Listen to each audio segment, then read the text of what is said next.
اسی طرح اس چیز سے بھی روک دیا گیا کہ کوئی مرد کسی عورت کے ساتھ اکیلے بیٹھے کسی کمرے میں، خواہ کوئی بھی کام ہو۔ رسول اللہ صلی اللہ علیہ وسلم نے فرمایا عورتوں کے پاس جانے سے بچو۔ اس پر انصار کے ایک صحابی نے عرض کیا یا رسول اللہ دیور کے متعلق آپ کی کیا رائے ہے، بردر ان لا جو ہے۔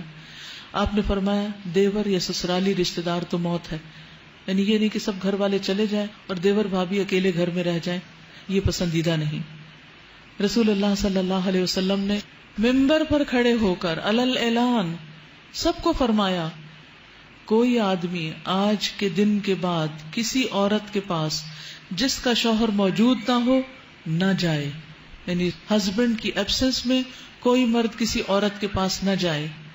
ہاں اگر اس کے ساتھ ایک یا دو آدمی ہو تو پھر حرج نہیں، کیونکہ بعض اوقات کام ہوتا ہے، ضرورت ہوتی ہے، بعض اوقات میڈیکل ریزنز ہوتی ہیں، بعض اوقات کورٹ کے مسائل ہوتے ہیں، یا کوئی بزنس ہوتا ہے جس میں مشورہ مشاورت کی ضرورت ہوتی ہے۔ تو ایسی صورت میں کیا حکم ہے کہ اگر ضرورت پڑے مرد کی کسی عورت سے بات کرنے کی یا اس سے کوئی کام ہو تو 2-3 مرد اور بھی ساتھ ہوں، اکیلی عورت نہ ہو۔ جیسے آج کل ہمارے دفتروں کا کلچر بن گیا ہے، ایک لڑکی ایک لڑکا بیٹھ کے کام کر رہے ہیں، ہنسی مذاق چل رہا ہے، گپ شپ ہو رہی ہے، اسلامی لحاظ سے بالکل ممنوع ہے۔ آپ نے فرمایا کہ شیطان انسان کے جسم میں خون کی طرح دوڑتا ہے، تو شیطان جہاں موجود ہو وہ مرد اور عورت کا دل پاک کہاں سے رہنے دیں گے، تو دلوں کی پاکیزگی بھی ضروری ہے۔ ذالکم اطہر لقلوبکم وقلوبہن، یعنی کوئی یہ نہیں کہہ سکتا کہ ہم کون سا کوئی برا کام کر رہے ہیں، کیونکہ انسان بظاہر اچھا کام کرتے ہوئے بھی اگر اپنے دل پہ پھر قابو نہ رکھ سکے اور انجام کار میں کہیں برا کر بیٹھے تو پہلے سے ہی حد بندی کر دی گئی، سد ذریعہ کر دیا گیا کہ جس ذریعے یا جس راستے یا جس دروازے یا جس ونڈو سے حرام تک انسان جاتا ہے وہ ونڈو بند کر دی جائے۔ آپ بچوں کے ساتھ ایسا نہیں کرتے کہ اگر آپ نے کوئی ایسی چیز رکھی ہو کہ جس میں آپ کو ڈر ہو کہ ہاتھ ڈالیں گے یا خلل اندازی کریں گے تو آپ کیا کرتے ہیں، دروازہ ہی بند کر دیتے، لاک کر دیتے، چیز کو اوپر رکھ دیتے جہاں ان کا ہاتھ ہی نہ پہنچے۔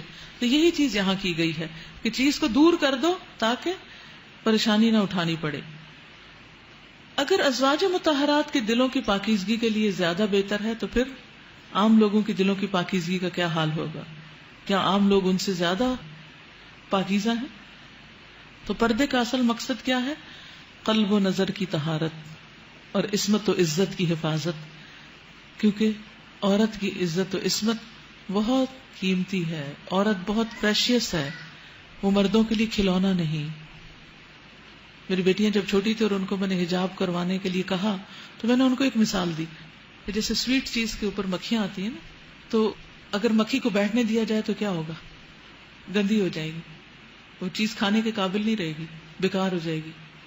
تو اسی طرح ایک عورت جو ہوتی ہے نا بہت سویٹ چیز ہوتی ہے، اور مردوں کی نگاہیں جو نا مکھیوں کی طرح ہیں، تو آپ نے اپنے اوپر نہیں بیٹھنے دینی، آپ نے اپنے آپ کو ان سے بچا کے رکھنا ہے۔ وہ صرف اتنی بات تھی، بات سمجھ میں آ گئی کہ ہاں واقعی ہم کیوں اپنے اوپر مردوں کو نگاہیں ڈالنے دیں۔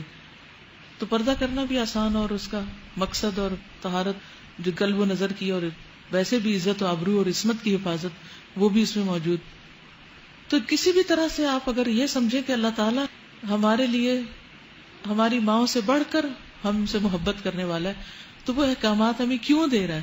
وہ ہمیں پروٹیکٹ کرنا چاہتا ہے۔ حجاب عورت کی پروٹیکشن کے لیے ہے، عورت کی حفاظت کے لیے ہے، عورت کو بہترین مقام دینے کے لیے ہے۔